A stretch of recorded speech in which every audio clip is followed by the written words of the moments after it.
Assalamualaikum warahmatullahi wabarakatuh. Halo, apa kabar semuanya? Mudah-mudahan kita semua dalam keadaan sehat. Nah, bertemu lagi dengan Ibu di pembelajaran bahasa Indonesia pertemuan ke-10. Masih melanjutkan materi tentang teks anekdot. Nah, kita akan membandingkan anekdot dengan humor. Pada pembelajaran sebelumnya, kamu telah belajar bahwa anekdot adalah cerita singkat yang lucu dan menarik. Apakah semua cerita lucu dapat dikategorikan sebagai anekdot? Seringkali orang menyamakan antara humor dengan anekdot. Agar dapat mengetahui persamaan dan perbedaan keduanya, mari kita baca puisi humor berikut ini. Surat tukang buah kepada tukang sayur. Wajahmu memang manggis, sifatmu juga melankolis, tapi hatiku nanas karena cemburu. Terasa sirsak nafasku, hatiku anggur lebur delima dalam hidupku. Memang ini salahku, jarang apel di malam minggu. Ya Tuhan, mohon beling-bingmu, kalau memang perpisahan ini yang terbaik untukmu, semangka kau bahagia dengan pria lain. Sawonara dari Durianto. Balasan dari tukang sayur. Membalas kentang suratmu itu.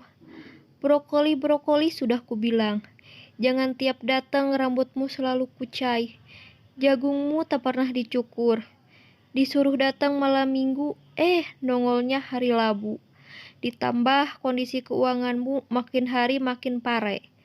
Kalau mau nelpon aku aja mesti ke wortel. Terus terong aja, cintaku padamu sudah lama tomat. Jangan kangkung aku lagi. Aku mau hidup seledri, cabe deh. Dari Sayurati. Nah, sekarang kita bandingkan antara anekdot dosen yang menjadi pejabat. Nah, anekdot ini udah Ibu share minggu lalu ya, dengan surat cinta tukang buah kepada tukang sayur yang tadi Ibu bacakan. Nah, dari aspek ide cerita, kalau anekdot dosen yang menjadi pejabat itu terjadi dari peristiwa nyata. Kemudian kalau yang humor surat cinta tukang buah kepada tukang sayur itu hanya sebuah rekaan. Kemudian dari isi, nah, kalau yang dosen menjadi pejabat itu masalah terkait tokoh publik atau masalah yang menyangkut orang banyak. Kalau humor surat cinta tukang buah kepada tukang sayur adalah masalah kehidupan sehari-hari atau umum. Kemudian dari aspek fungsi komunikasi, anekdot dosen yang menjadi pejabat adalah menyampaikan kritik atau sindiran secara halus. Kalau humor surat cinta kepada tukang sayur itu fungsinya adalah cuma untuk menghibur aja, tidak ada kritik ataupun sindiran. Nah, dari aspek makna tersirat, kalau dosen yang menjadi pejabat itu menyadarkan para pejabat agar jika masa jabatannya habis, mereka bersedia untuk turun dari jabatannya dan siap digantikan oleh orang lain. Kalau humor surat cinta tukang buah kepada tukang sayur itu tidak ada makna tersiratnya, tidak ada makna yang ingin disampaikan secara tidak langsungnya. Sekarang Ibu akan membacakan beberapa cerita. Nah, apakah cerita ini termasuk ke dalam anekdot atau humor? Nah, cerita 1, judulnya Mau Gaji Besar. Halo, dengan siapa di sini? Dengan Bapak Anwar. Oh, Bapak Anwar, apakah Bapak ingin mendapatkan uang tunai sebesar 3 juta rupiah? Wah, mau banget, gimana caranya? Kerja, Pak.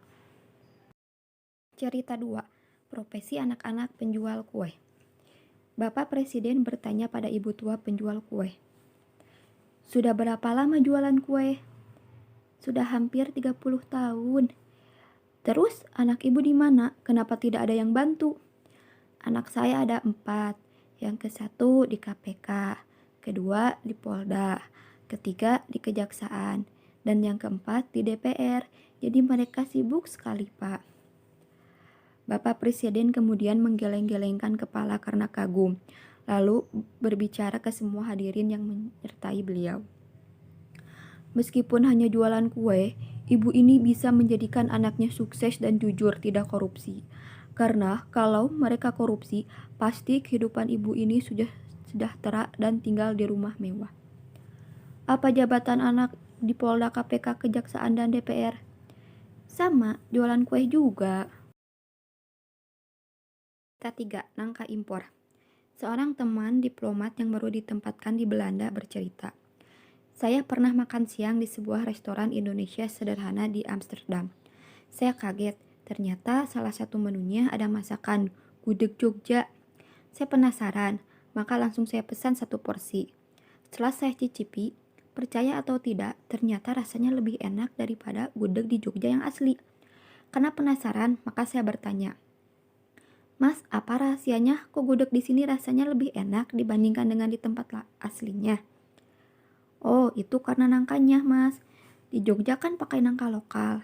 Nah, kalau kami di sini memakai nangka impor,' jawabnya. 'Emang nangkanya impor dari mana?' 'Dari Jogja.' Setelah membaca cerita tadi, sekarang kita merumuskan perbedaan dan persamaan antara humor dan anekdot. Kita bahas perbedaannya dulu ya. Kalau anekdot, makna yang disampaikan adalah makna yang tersirat, bukan makna yang sesungguhnya. Nah, makna tersirat adalah makna yang disampaikan tidak secara langsung. Kemudian humor tidak mengandung makna tersirat. Perbedaan yang kedua, kalau anekdot mengandung sindiran terhadap seseorang atau kelompok masyarakat tertentu. Nah, contohnya seperti tadi, dalam teks dosen yang menjadi pejabat itu menyindir para pejabat. Kemudian kalau yang humor hanya merupakan hiburan semata. Perbedaannya ketiga, topik yang dibahas mengenai hal yang berhubungan dengan kepentingan halayak ramai. Nah, kalau humor, topik yang dibicarakan merupakan topik umum pada kehidupan sehari-hari dan tidak berhubungan dengan kepentingan orang banyak. Sekarang ke persamaan anekdot dengan humor. Keduanya sama-sama mengandung unsur humor atau unsur kelucuan. Meskipun ide cerita dalam anekdot diangkat dari kejadian nyata, tetapi cerita yang disajikan sama dengan anekdot, yakni sama-sama rekaan. Nah, meskipun kita mengangkat anekdot dari cerita nyata, kita bisa menyisipkan unsur rekaan di anekdot tersebut. Cerita rekaan dalam anekdot disajikan dengan berbagai cara, misalnya dengan mengganti nama tokoh, waktu, dan tempat peristiwa terjadi. Sekarang ke menganalisis kritik yang disampaikan dalam anekdot. Dalam kegiatan sebelumnya, kamu sudah memahami bahwa salah satu perbedaan antara humor dengan anekdot adalah pada fungsinya.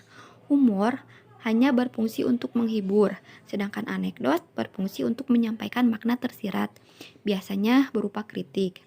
Kritik dalam anekdot seringkali disampaikan dalam bentuk sindiran, tidak disampaikan secara langsung. Hal itu dilakukan untuk menghindari konflik antara pihak yang menyampaikan sindiran dengan pihak yang disindir.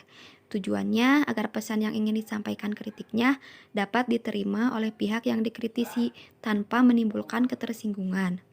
Untuk itulah, pencerita menggunakan ungkapan yaitu berupa kata, frasa, atau kalimat yang menggunakan idiomatis, bukan makna sebenarnya.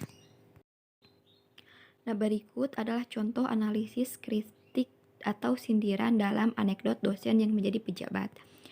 Nah, di sini ada kata kursi. Makna idiomatisnya adalah jabatan.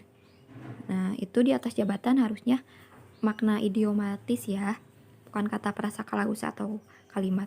Itu salah ketik. Kemudian yang kedua ada klausa, takut kursinya diambil orang. Nah, makna idiomatisnya adalah takut jabatannya direbut orang lain. Makna idiomatis itu mirip dengan makna kiasan atau makna konotasi ya. Berdasarkan identifikasi kata dan klausa idiomatis dalam tabel di atas, dapat disimpulkan bahwa kritik yang disampaikan dalam anekdot tersebut ditujukan pada para pejabat yang tidak mau atau takut dilengsarkan.